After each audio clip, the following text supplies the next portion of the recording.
Hello and welcome. Today, we're going to talk about the forbidden love affairs of medieval nuns who broke their vows of chastity and risked everything for passion. You might think that nuns in the Middle Ages were pious and devoted women who spent their lives in prayer and service to God. But some of them had a different kind of devotion, one that involved secret lovers, illicit pregnancies, and even murder. Heloise and Abelard. One of the most famous cases of medieval nun love is that of Heloise and Abelard, a 12th century French couple who had a tragic and tumultuous romance. Heloise was a brilliant and beautiful young woman who lived with her uncle Fulbert, a canon at the Cathedral of Notre Dame in Paris. Abelard was a renowned philosopher and theologian who was hired by Fulbert to tutor Heloise. They soon fell in love and began a passionate affair, which resulted in Heloise giving birth to a son named Astrolabe. Fulbert was furious and demanded that they get married, but Abelard and Heloise both felt that marriage would ruin Abelard's career and go against his ideals. They secretly married, but Abelard sent Heloise to a convent to protect her from Fulbert's wrath. Fulbert, however, thought that Abelard was trying to get rid of Heloise by making her a nun and hired some thugs to castrate him. Abelard then became a monk and founded a monastery called the Paraclete, where he later offered Heloise and her fellow nuns a place to live. They exchanged letters for many years, expressing their love, sorrow, and regret. Heloise became the abbess of the Paraclete and died in 1164. Followed by Abelard in 1142. Their remains were buried together at the Paraclete and later moved to the Père Lachaise cemetery in Paris, where they still attract visitors today. Margarita and Walter de Fontibes. Another example of medieval nun love is that of Margarita and Walter de Fontibes, who lived in England in the 13th century. Margarita was a nun at Godstow Abbey near Oxford, where she met Walter, a knight who was visiting his sister at the abbey. They fell in love and decided to elope, but they were caught by the abbess and the other nuns. Margarita was locked up in her cell, while Walter was excommunicated and banished.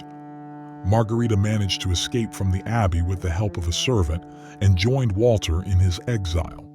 They lived together for several years, until Walter died of illness. Margarita then returned to the abbey, where she was forgiven by the abbess and welcomed back by the nuns. She spent the rest of her life doing penance for her sins. Agnes of Poitiers. Agnes of Poitiers was a noblewoman who became a nun at the Abbey of Fontevraud in France, one of the most prestigious and influential monastic institutions in Europe. There, she met Henry of Blois, the Bishop of Winchester, and the younger brother of King Stephen of England, who was a frequent visitor and patron of the abbey. They fell in love and began a secret affair, which resulted in the birth of a son named William in 1137. William was raised at the abbey and later became the abbot of Glastonbury, another important religious center in England. Agnes and Henry continued their relationship for many years, despite the scandal and opposition from both the church and the royal family. However, in 1159, Agnes was forced to leave the abbey and live in exile with Henry, who had been excommunicated by Pope Alexander III for supporting his brother against Henry II, the grandson of Henry I and Matilda. Agnes died in 1171, shortly before Henry, and was buried at Winchester Cathedral. Joan of Leeds and William Melton. Joan of Leeds was a nun who lived in the 14th century at St. Clement's Priory near York, a Benedictine nunnery that was founded in the 11th century. She fell in love with William, a secular cleric who was not bound by monastic vows. She wanted to leave the convent and marry him, but she knew that she would face severe punishment if she did so, as nuns were supposed to remain celibate and obedient to their order. She came up with a cunning plan to fake her own death and escape with William. She made a dummy out of straw and old clothes, which she dressed in her habit and placed in her bed. She then dug a grave in the cemetery and buried the dummy. pretending it was her corpse. She then escaped from the convent with William and fled to another town, where they lived together as husband and wife. However, her deception was soon discovered by the Archbishop of York, William Melton, who was informed of her whereabouts by some local people. He wrote a letter to the Dean of Beverley, where Joan and William were staying, denouncing Joan as a scandalous woman who had cast aside the propriety of religion. He ordered her to be captured and brought back to the convent, where she would have to face the consequences of her actions. Marjorie and John Kempe.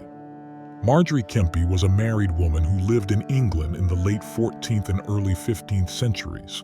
She had 14 children with her husband John Kempe, a merchant and town official of Lynn. But Marjorie also claimed to have mystical visions and a special relationship with God, which made her want to become a nun and devote herself to a life of piety and chastity. She persuaded her husband to take a vow of chastity with her, but he later regretted it and tried to force her to have sex with him. Marjorie resisted and threatened to reveal his impotence to the world.